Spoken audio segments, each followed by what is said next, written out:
health care background. Texas Congressman Dr. Michael Burgess is vice chairman of the House Oversight and Investigation Subcommittee. They held hearings on Ebola Thursday, and he joins us now.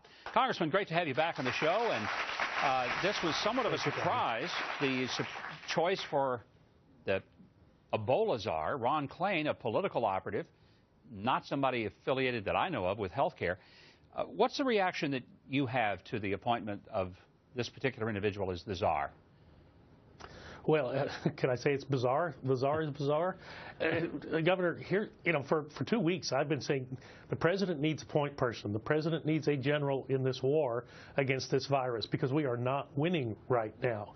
I actually wanted to see a military person to be able to do that, because you need someone who can cut through all the layers of federal bureaucracy, and we've seen that in now several hearings that have happened over the last 3 weeks on foreign affairs, homeland security, recently energy and commerce, and you ask who's in charge, and no one sitting at that witness table is able to tell you.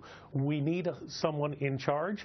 I don't know Mr. Klain. I will have to defer to other people who perhaps know him better, who may be able to make that judgment. But I would have liked to have seen, say, former Marine Commandant Peter Pace.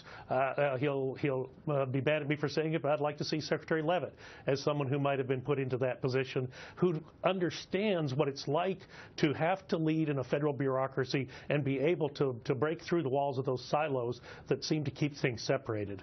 Congressman, I agree with you. I would think that somebody who was a general or somebody who had been a former governor, you mentioned Secretary Leavitt, was governor of Utah for a number of years, people who have had some experience in dealing with the mass issues of bringing government into a focus.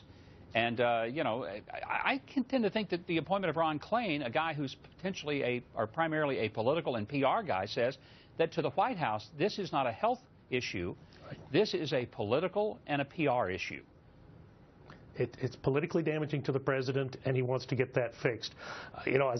My lead-off statement in the hearing last week was, we have to get this right, and we have not been getting it right, and people are looking to us to get it right, and that's why we're having, so much trouble. I live in the backyard. My district is the backyard of Presbyterian Hospital, and we've got a lot of problems down here right now, and the problems are largely because people have lost confidence. They've lost confidence in the CDC. They've lost confidence in the president. Let's fix this. Let's get it right. Let's get it back on track. How do we fix it? You appoint that point person who knows what they're doing. Put those patients in centers where they can be taken care of, where all of the contingencies can be managed, which now I'm grateful to say is happening. And then the other thing I would do is stop issuing travel documents from those 3 countries in Equatorial and Western Africa where the disease is unchecked. We don't have to continue to issue those visas right now. Give us a little time to even catch up here at home. One of the things I don't understand, maybe you can help me on this. The president says it would be worse if we put the travel ban in place. And I've tried to work through that mentally. I can't come up with any common sense reason why it's better to let people travel in and out of Liberia in these affected areas than it would be to try to contain it in a geographical area and go against it right there. Does that make sense to you, both as a congressman and as a doctor? No, it makes no sense, and the logic makes no sense. And when it was, when people tried to justify it in the committee hearing, it made no sense.